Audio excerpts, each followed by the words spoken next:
Hello, it's us again, me and Gibbo, talking about what's happening in the news again around Liverpool. Since yesterday, we read your feedback on Facebook. That's the new one. Facebook's the new one. Facebook, and we've built a studio. Yeah, people were saying, about the sound quality and all that, so we've no expense spares. We've been up all night. Robbo's painted the Liverpool skyline. Looks absolutely beautiful. On a interesting sky you've gone for there, mate. Golden sky. That's it. It's got to be. See, I wasn't even thinking. There we go. So yeah, the sweet sound of the lark somewhere in there as well. But brilliant. Shankly's looking out of the towers there. You just can't see him. He is there. But yeah, so we hope you like it, and if you do, let us know. But let's talk about the news, like we said. So some games have been moved, Gibbo. Yeah, that's come up in the last couple of hours. Yeah, obviously there's no point anymore putting anything in your diary, any fixtures in your diary until Sky and BT have got the mitts on them, and they've moved a few. And as normal, they've tried to antagonise football fans as much as possible. It feels like they're doing sometimes. Fans are the last people they think about as usual. So they are, in case you haven't already seen it, Arsenal's being moved to the Wednesday, January the 13th, 8 p.m. That's at our home. Sky have moved the home game against Man United to 2:05 p.m. on Sunday, January the 17th. Bizarre kick-off time. But the one I think which is going to piss most people off, BT Sport, Gibbo, have moved the Norwich away game to 12:45 on Saturday, January the 23rd. And just as a reminder, it's 253 miles to Norwich from Liverpool, which is around a 5-hour drive. Yeah, because it's not easy to get there either. There's no straight road once you get get stuck behind tractors. It's the fields. The last 50 miles or so are kind of no fun at all. So yeah, I mean, it's just ridiculous. I don't know who wants to watch football at that time anyway. I'd never watched the game before the 3 o'clock one. There's other things going on. Yeah, fair enough. Like 5:15 or whatever, Friday night, Monday nights, I don't mind too much. Sunday afternoons, but 12:45 on a Saturday, I don't know who wants to watch football then anyway, and then to drag Liverpool fans all that way is pretty ridiculous, really. And it's again, isn't it? Because we've had a 12:45. Yeah, a couple of years ago we were 13-14, we played there exactly the same time as well. I'm sure people moaned about it then, and it just shows how much they listen that they've done it again. So yeah, nice one for that. That'll be probably a 4 a.m. start or something. Cheers for that, telly companies. Also, interestingly, it's International Week, obviously.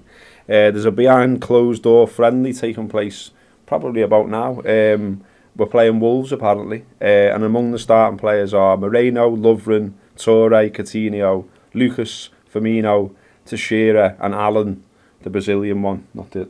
Oh, is he about to see? Yeah, he's having a game. Yeah, well, that's good. Well, I mean, it's funny because it's quite a strong team, isn't it? And it makes you realise that there's quite a few lads who haven't gone away this window, which is good because it gives Klopp a bit of time to work with them, a bit more time to kind of get across what he wants from them, and also it's nice to see Colo there because Colo picked up a knock, didn't he? And we've got a bit of a centre half crisis at the moment, so at least that's one other fella who can play centre half over the next couple of months till Saka gets back. It's good, I think, as well, like you say, that he gets to see these players, and on a similar vein, Ojo's back at Melwood as well.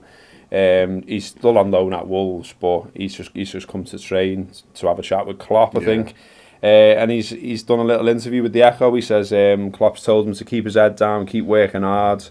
He's been to see him as well on the sly, sneaked down to Molyneux, apparently, Klopp, and watched him a few times. And yeah, Ojo says, with the right guidance, I think I can do well in this team. I'm still learning, I'm still young, and we'll just see how it goes. 2 goals in 13 league appearances so far for Ojo there. Yeah, he's done all right. He's done okay. I think when he's impressed, he's really impressed. And then in other games, it just hasn't happened for him at all, which kind of happens to young players. And the Championship's hard as well, so it's kind of a good learning curve really for him. I noticed as well he kind of mentioned Jordan Ibe as someone who he kind of looks up to and someone who he sees himself trying to follow really. And I think there's a few of them who see the Ibe route as the best way to get into the team really, and what Jordan did last year at Derby, playing very well there. But it's nice to see that Klopp does have a strong interest in the lads who are away, because I think it's a strange one sometimes when there's a change of manager and you're out on loan or you're injured or whatever. You think, well, I'm missing out on the best time to impress, because first impressions and all that.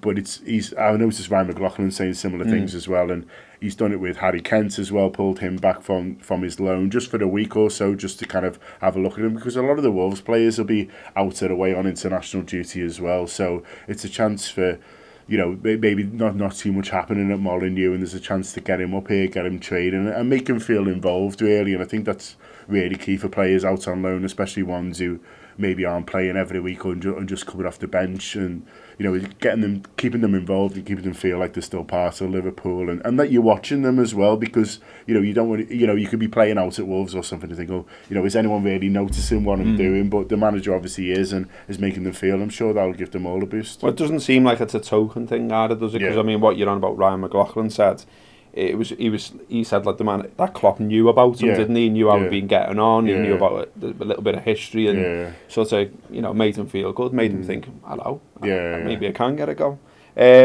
Also, we've been banging on about this quite a bit, but we're going to do it again. We've been shortlisted for Podcast of the Year by the Football Supporters Federation. We'd obviously all like you to vote for us, because it's a public vote, and that's how this thing works. We're up against the Football Ramble, the Guardian's Football Weekly, Graham Hunter's Big Interview, Knees Up Mother Brown, and the Tuesday Club with that knob Alan Davis. So for that reason alone, I think you should vote for us, because we're all right, aren't we, mate? And he's not. Yeah, exactly. Give us a vote. I don't think any of the others are that bothered, whereas we really want to win. We love it. Well, the Guardian's Football Weekly actually said we were nice fellas, which was nice, wasn't it? There you go. If you want to vote, it's www.fsf.org.uk/awards. And to finish, we're going to Accrington Stanley tomorrow. We are, yeah. There's a break of a weekend. I think my wife thought we'd go away and do something nice, but no, Accrington Stanley. I think the point around it really is that there's non-league football day, which takes place kind of early in the season, the first international break, where people are encouraged to go non-league teams. But the likes of your League 1 teams, your League 2 teams, maybe League of Wales or wherever it is you live, their teams need supporting too. They're kind of struggling to pay bills as well, and a lot of them. And so, go out and, if maybe Liverpool's your team, but you live closer to another team who are playing this weekend, go out and see them. So we're putting our money and our train tickets where our mouths are, and getting up to Accrington Stanley, who are basically a Liverpool club anyway, aren't they? Yeah, it's Scouse manager, loads of Scousers play for them, and loads of Scousers in the crowd tomorrow. If you can get down, come and say hello. That's another one of them then. Let us know what you think in the comments. I'm sure you will. And we might do another one, and we might build another studio. Who knows? See you later.